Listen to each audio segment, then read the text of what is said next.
कर रहे होंगे, जैसे कि आपको पता ही है हम आपको क्या चीज़ करा रहे हैं आजकल, है ना।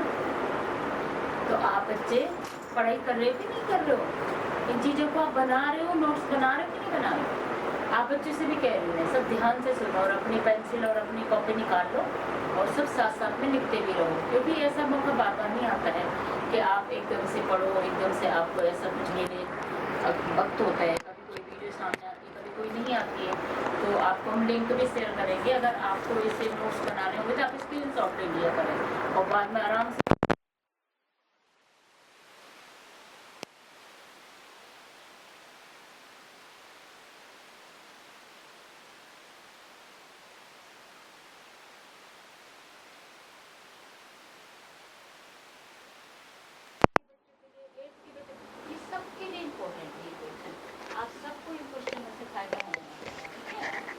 हेलो हेलो लिख सकते हैं और बार बार आप इनको अपनी मेहनत के लिए, अपने रिकॉर्ड के लिए आप इसे रख सकते हैं अपने पास, ठीक है।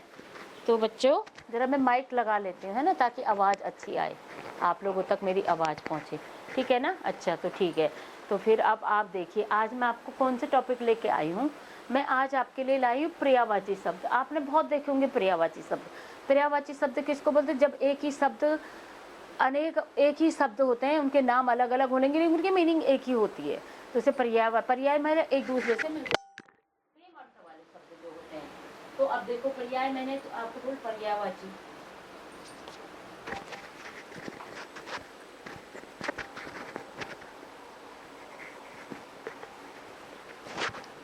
तो ये है पर्यायवाची। पर्याय मतलब विकल्प होता है, जिसको विकल्प कहते हैं, ज्यों का त्यों अर्थ में।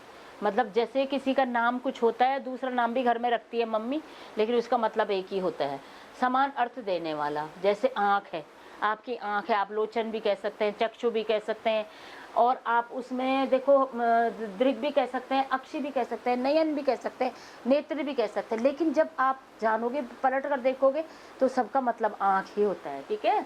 अब दूसरे अग्नि, अग्नि को आप अनल भी कह सकते हैं, पावक भी कह सकते हैं, दहक भी कह सकते हैं, तो ये आग के हो जाएंगे, ठीक है।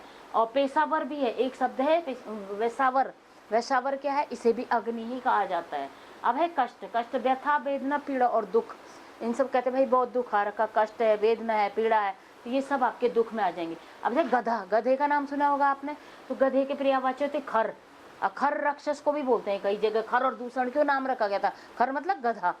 और उसके वैशाख नंदन और गंधर्व, गंधर्व विवाह पहले कहते थे कि गंधर्व विवाह हो रहे हैं, जबकि वो शब्द वहाँ भी यूज किया गया है, तो उसमें भी आपको देखना चाहिए कि उसमें क्यों गंधर्व विवाह कहा गया है। अब आपको मैं आगे थोड़ा सा कुछ चेंज करती हूँ और बताती हूँ। यहाँ पर देखो दो दो शब्दों के मतलब तो एक ही है, लेकिन उसका जो तरीका है, उसका जो इस्तेमाल है, हम उसको कहाँ के लिए इस्तेमाल। अब अस्त्र और शस्त्र, तुम दो शब्दों के एक साथ, भाई अपने अस्त्र शस्त्र तैयार कर लो, इसका मतलब होता है हथियार, अपने हथियार बांध लो। तो एक अस्त्र का मतलब फेंकने वाला, जो बाण होता है जिसको आपने फेंक दिया, वो शब्दों का भी होता है, ठीक है। आपने किसी को बोल दिया आज तुझे ऐसे मारूंगा, तो शब्द बाण हो गया। शस्त्र क्या होता है, हाथ में रखने वाला, चाकू छुरी जो भी आप हाथ में रख सकते हैं, तलवार हो गया, खड्ग हो गया, ये आप हाथ में रख सकते हैं। अब आयुध, आयुध क्या है, दोनों तरह का बारूद या अन्य। अब आयुध क्या होता है, आयुध होता है जैसे एक बारूद, आयुध आगे आप देखने होगा एक कंपनी के बाहर लिखा रहता है आयुध कंपनी, तो ये क्या है, दोनों तरह का बारूद या अन्य, दोनों तरफ से होता है। इसमें बारूद हथियार भी होते हैं, इन हथियारों में ये भरा जाता है। जैसे बंदूक है, बंदूक में उन्होंने गोलियां भर दी, उनके अंदर बारूद है, तो ये आपके पास एक अस्त्र और शस्त्र दोनों हो गए, ठीक है। अब है आदि और व्याधि। आदि और व्याधि क्या होती है, आदि जो होती है वो मानसिक पीड़ा, मानसिक उत्पीड़न जब कोई करता है तो आपको आदि और देता है, और जब व्याधि होती है तो वो शारीरिक पीड़ा होती है। लेकिन दोनों को कष्ट, कष्ट दोनों से ही होता है, मानसिक रूप से भी होता है, शारीरिक रूप से भी होता है। और अब है आमंत्रण और निमंत्रण। आमंत्रण, आमंत्रण और निमंत्रण, तुम कहते हैं ना भाई आमंत्रण निमंत्रण दे रखा उन्होंने, तो निमंत्रण तुमने देखा होगा जब आपके पास कोई कार्ड लेके आता है शादी ब्याह का, तो वो निमंत्रण पत्र लिखा रहता है उसके बाहर से। लेकिन जब कोई आपको अचानक, आप कोई बीमार है तो आपको बोल दे भाई भैया जरा आ जाओ यहाँ पे, आप अस्पताल में से देखने से, तो वहाँ के लिए कोई आपको निमंत्रण पत्र नहीं देगा। आपको वहाँ जाना है उनकी कंडीशन को देख के, वहाँ पर ये भी नहीं कि आपको खाना, लेकिन जब निमंत्रण में बुलाएंगे तो वहाँ आपको दावत देंगे, खाना पीना अच्छे से आपकी व्यवस्था करेंगे एक मेहमान के। लेकिन आमंत्रण में ऐसा कुछ नहीं होता है, कोई भी कंडीशन, कोई भी सिचुएशन आ सकती है। अब आपके पास आग्रह और अनुरोध आता है। आग्रह और अनुरोध का मतलब मांग होता है, जैसे आमंत्रण निमंत्रण बुलावा दोनों में बुलाया जाता है, बट तरीका अलग अलग होता है ना। आग्रह अनुरोध, इसमें क्या होता है, मांग होती, आधिकारिक मांग। अब आप किसी से अनुरोध कर, इंसिस्ट कर रहे हैं, मुझे दे दो, मुझे दे दो, मुझे चाहिए भाई, उन्होंने नहीं दिया, आपको इंसिस्ट करोगे करोगे। अरे एक होता अनुरोध कि आप भी नहीं पूरा करते, प्लीज मुझे दे दो ना, प्लीज मेरे को चाहिए ना, मुझे, तो आप रिक्वेस्ट करेंगे, आप मांगेंगे, प्लीज प्लीज प्लीज प्लीज दे दो, तो ऐसे करके मत। लेकिन आप जब आप आग्रह करोगे तो आग्रह में आप ऐसे दबाव डालोगे, प्रेशराइज करोगे, अगर मुझे ये नहीं दिया ना तो बताऊंगा, ये वाली बात होती है, ठीक है। अब नीचे चलो, आराधना और उपासना। आराधना उपासना दोनों को पूजा कहते हैं, लेकिन जो आराधना होती है ना वो सकाम पूजा होती है, वो आराधना स्तुति, आपने अपने मन को कनेक्ट कर लिया, गॉड से जोड़ दिया, तो आराधना हो जाती है। और उपासना में क्या है, निष्काम पूजा है, आपने क्या करना। आराधना तो आप क्या कर रहे हैं, बोल रहे हैं, पढ़ रहे हैं, कुछ बोल रहे हैं, वो आपको वाइब्रेट कर रहे हैं, आप वर्बली बोल रहे हैं, लेकिन उपासना में आप वर्बली काम नहीं कर, निष्काम उपासना कर रहे हैं, जैसे किसी की सेवा करना।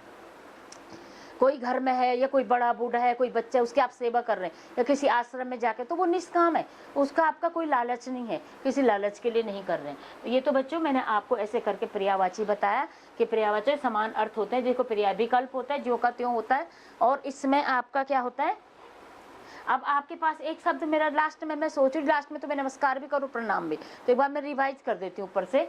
तो ये क्या है, जो कहती हूँ अर्थ में समान अर्थ देने वाला, जैसे आंख, लोचन, नेत्र, अग्नि, आग, अनल आदि, कष्ट, व्यथा, वेदना, गधा, खर, वैशन, वो अस्त्र, शस्त्र, आयुध, ये सब का मैंने बताया कि हथियार होता है, आदि व्याधि कष्ट होता है, आमंत्रण निमंत्रण बुलावा होता है, आग्रह अनुरोध मांग होती है, आराधना उपासना पूजा होती है। अब लास्ट में एक शब्द रह गया, नमस्कार और प्रणाम। आज तक तो आप देखते होंगे नमस्कार और प्रणाम कर रहे हैं, तो नमस्कार जो होता है वो एक क्या होता है, जो कर से झुकाकर नमस्ते जी ऐसे करके करते, वो बड़ा भी हो सकता है, छोटा भी हो सकता है। लेकिन जब आप प्रणाम करते हो, बुजुर्ग जो आपके बुजुर्ग होते हैं, आप कहते हैं प्रणाम, आप ऐसे करके आप उनके पैर भी छू लेते हैं। यहाँ झुकना नहीं बोलते इसे, ये दंडवत प्रणाम कहते हैं, प्रणाम जी, क्योंकि आप रेस्पेक्ट कर रहे हैं। आपके गुरु हो सकते हैं, माँ बाप हो सकते हैं, लेकिन माँ बाप को आप नमस्कार नहीं कर सकते। आज से आप इसमें अंतर समझना कि नमस्कार किसको बोलते हैं और प्रणाम किसको बोलते हैं। तो ठीक है बच्चों, आप मेरे चैनल को सब्सक्राइब करें, लाइक करें, शेयर करें, और थैंक यू।